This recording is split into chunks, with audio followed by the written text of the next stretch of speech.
Welcome. Today we're going to talk about 10 basic financial steps for special needs caregivers. My name is Jeff Slavic. I'm a financial advisor and a special care planner. I also happen to be a parent of a child with special needs. So let's get started.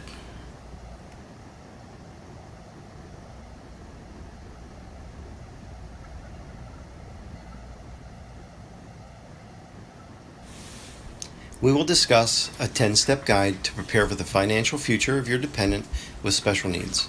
Although each circumstance is unique and you should consider your own situation carefully. As a caregiver of a dependent with special needs, the single most important issue on your mind, regardless of the age of the dependent, is what will happen to my dependent after I'm gone. Who's going to look after my dependent's best interests? Who's going to step into my shoes? Will my dependent be happy, healthy, and secure?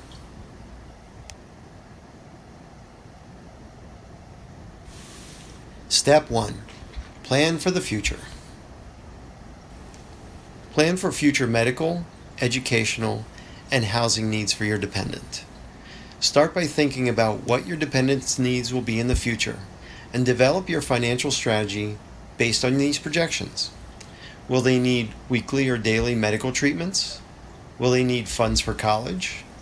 Would they live in a group home or need their own space?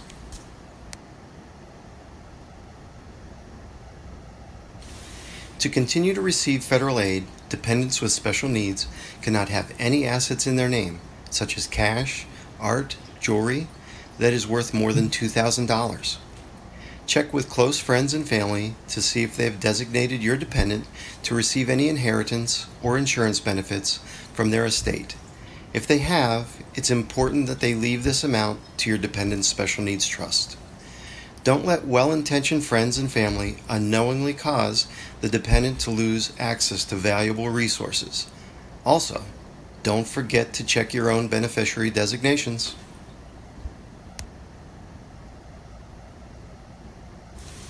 Have a family meeting or meetings to discuss the dependent's future needs. Just as caring for a dependent with special needs is a family affair, so is the related planning. With the thoughts that you will have facilitated your dependent's special needs throughout their life, meet with your family members to discuss their concerns and options for future care. This is also a good time to broach the beneficiary designation issue as we had discussed previously.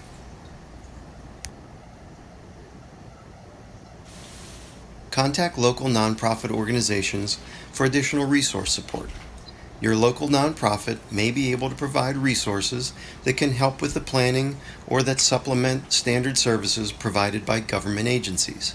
A good starting place is to first contact a nonprofit dedicated to your dependent's special needs. As a special needs financial professional, we can help you with your planning and help you create a team of professionals that specialize in special needs planning. Once you have determined the current and future financial needs of your dependent with special needs, it's important to pull together a support team that can help guide you through the variety of options available to you and your family. The composition of the team may vary depending on your unique situation, but it should include an attorney and perhaps a healthcare professional and a school guidance counselor, among others.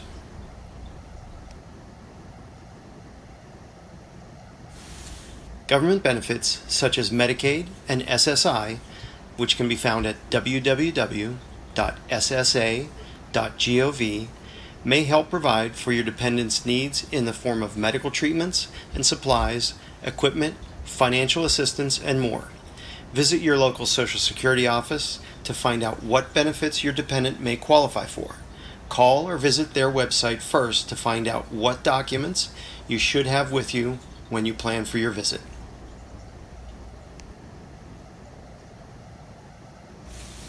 Raise your hand if you have a last will and testament. Even if you don't think that you have one, well, you do. The courts will decide for you if you do not prepare one for yourself. So, prepare your last will and testament, review it, update it periodically. A will basically declares how you want your estate to be distributed and allows you to select a guardian for your dependent when you pass away. It may be especially important to prevent automatic asset distribution directly to a person with special needs and to be cognizant not to leave your dependent with special needs any assets in excess of $2,000. Speak to your attorney for any additional information.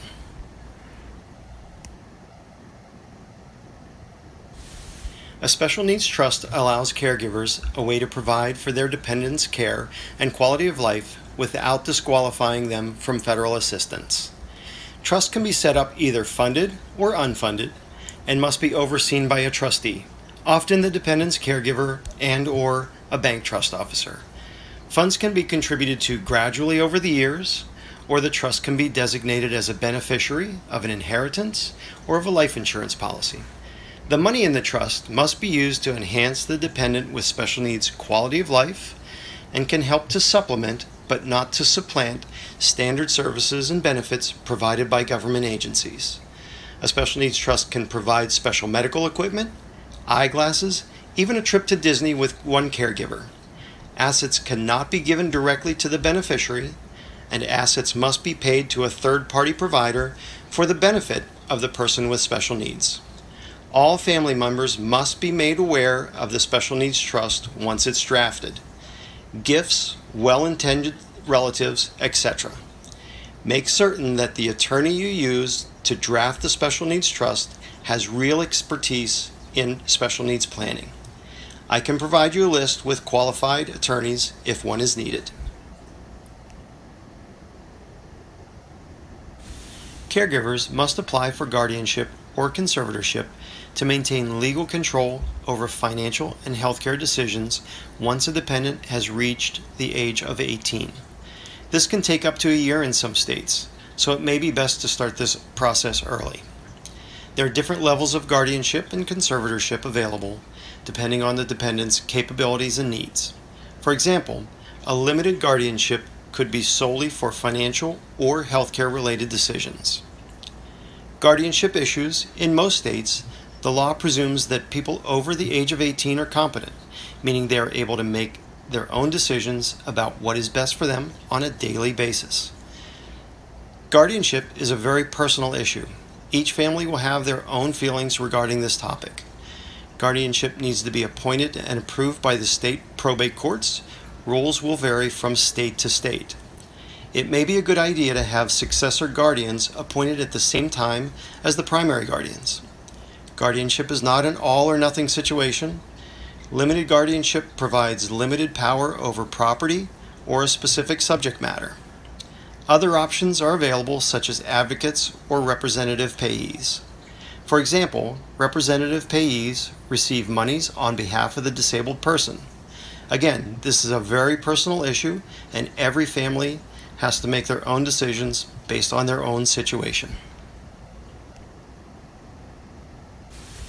Once you've identified a caregiver, how do you know that your dependent is going to get the type of care that you would give to them?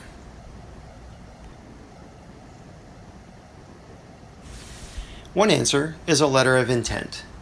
It's not a legal document, meaning that it's not binding.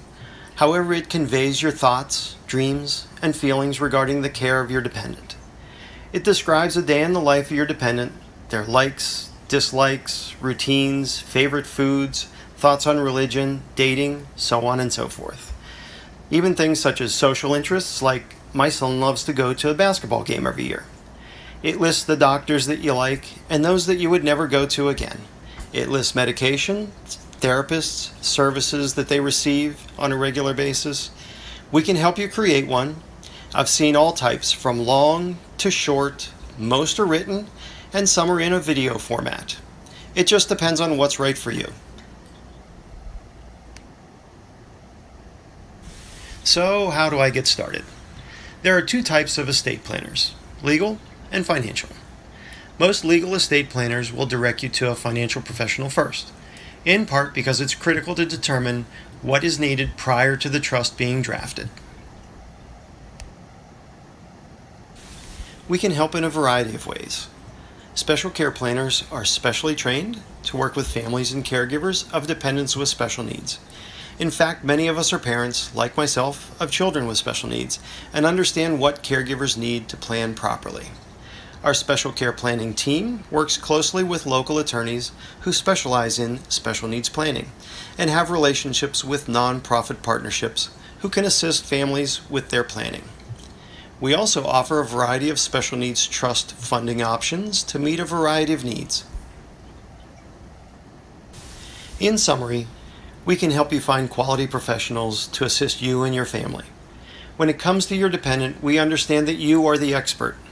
It's important that you think about lifetime care, but critical to think about quality of life.